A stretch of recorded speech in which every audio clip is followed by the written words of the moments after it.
आज हम बात करने वाले हैं लिखिता इंफ्रास्ट्रक्चर कंपनी लिमिटेड के बारे में। ये कंपनी का मेन बिजनेस है पाइपलाइन लेइंग प्रोवाइडिंग करना, जो कि यूज़ होता है अगर कुछ गैस वैस में लीकेज हो रहा है और उसके पाइपलाइन में कुछ प्रॉब्लम चल रहा है, तो ये सब बिजनेस मैनेज करती है। पाइपलाइन को रिपेयर करने का काम करती है, ये पाइपलाइन मेंटेन करके रखती है, ये पाइपलाइन मैन्युफैक्चर भी करती है और बहुत सारे सर्विस भी प्रोवाइड करती है। और भी जान लेते हैं कंपनी के बारे में। कंपनी का मार्केट कैप 676 करोड़ का है और अभी जो करंट प्राइस चल रहा है कंपनी का 342 रुपीज़ का है। कंपनी का पी 17.8 का है। कंपनी का बुक वैल्यू 77.8 रुपीज़ का है।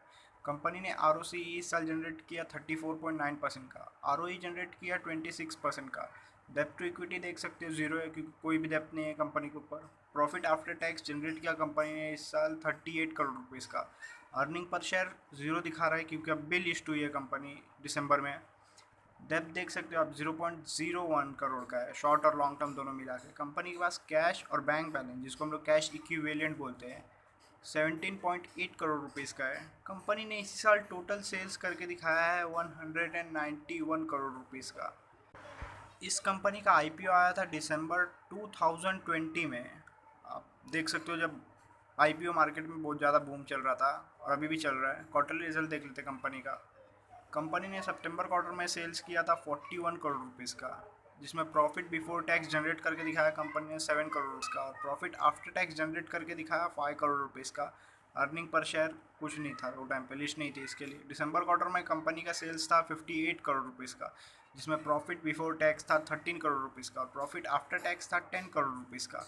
अर्निंग पर शेयर कंपनी ने जनरेट करके दिखाया 4.82 रुपीज़ का। मार्च क्वार्टर में कंपनी ने सेल्स किया 74 करोड़ का, जिसमें प्रॉफिट बिफोर टैक्स था 17 करोड़ का और प्रॉफिट आफ्टर टैक्स था 13 करोड़ रुपीज़ का।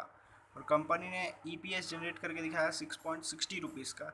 जून क्वार्टर में कंपनी ने सेल्स किया 56 करोड़ का, जिसमें प्रॉफिट बिफोर टैक्स रहा 14 करोड़ रुपीज़ का और प्रॉफिट आफ्टर टैक्स रहा 10 करोड़ रुपीज़ का। और कंपनी ने अर्निंग पर शेयर जनरेट करके दिखाया 5.15 रुपीज़ का।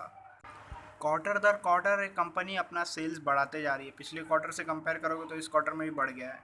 प्रॉफिट एंड लॉस स्टेटमेंट जान लेते हैं कंपनी। 2018 में कंपनी ने सेल्स किया था 87 करोड़ का, जिसमें प्रॉफिट बिफोर टैक्स कंपनी ने जनरेट किया था 11 करोड़ रुपीज़ का और profit after tax 7 crore rupees का जनरेट किया था और अर्निंग पर शेयर कुछ था नहीं।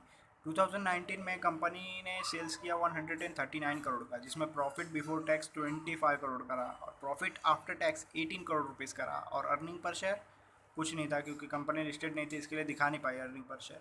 2020 में कंपनी ने सेल्स किया 161 करोड़ का, जिसमें प्रॉफिट बिफोर टैक्स रहा 27 करोड़ का और प्रॉफिट आफ्टर टैक्स कंपनी ने जनरेट किया 20 करोड़ रुपीज़ का। 2021 में कंपनी ने सेल्स किया 191 करोड़ का, जिसमें प्रॉफिट बिफोर टैक्स रहा 38 करोड़ रुपीज़ का और प्रॉफिट आफ्टर टैक्स रहा 29 करोड़ रुपीज़ का और कंपनी ने अर्निंग पर शेयर जनरेट किया 14.70 रुपीज़ का। आप देख सकते हो हर साल कंपनी का सेल्स लगभग 20% के हिसाब से बढ़ रहा है और प्रॉफिट भी 20% के हिसाब से बढ़ते ही जा रहा है। प्रॉस जान लेते हैं कंपनी का। कंपनी ने डेप्थ रिड्यूस किया इस साल। कंपनी लगभग डेप्थ फ्री है और कंपनी से एक्सपेक्टेशन है कि आने वाले क्वार्टरली रिजल्ट बहुत अच्छा प्रोवाइड करने वाली है। कंपनी ने पिछले 5 साल में कंपाउंडेड एनुअल ग्रोथ रेट दिखाया है प्रॉफिट में लगभग 63% का है, 62.74% का दिखाया है। अराउंड फिगर ले लोगे तो 63 हो जाएगा। रेशोज देख लेते कंपनी का। कंपाउंडेड सेल्स ग्रोथ रेशो देख लेते। पिछले 10 साल का एवरेज सेल्स ग्रोथ है 26%, पिछले 5 साल का 29% है एवरेज और पिछले 3 साल का एवरेज सेल्स ग्रोथ है 30% का और आगे आने वाले साल का एस्टिमेट है कि 57% का सेल्स ग्रोथ रेशो रहेगा। प्रॉफिट देख लेते कैसा बढ़ा है। पिछले 10 साल में एवरेज प्रॉफिट ग्रोथ है 42% का, पिछले 5 साल में 63% का और पिछले 3 साल में 59% का और आगे आने वाले साल का एस्टिमेट है कि 134% का प्रॉफिट ग्रोथ होगा कंपनी में।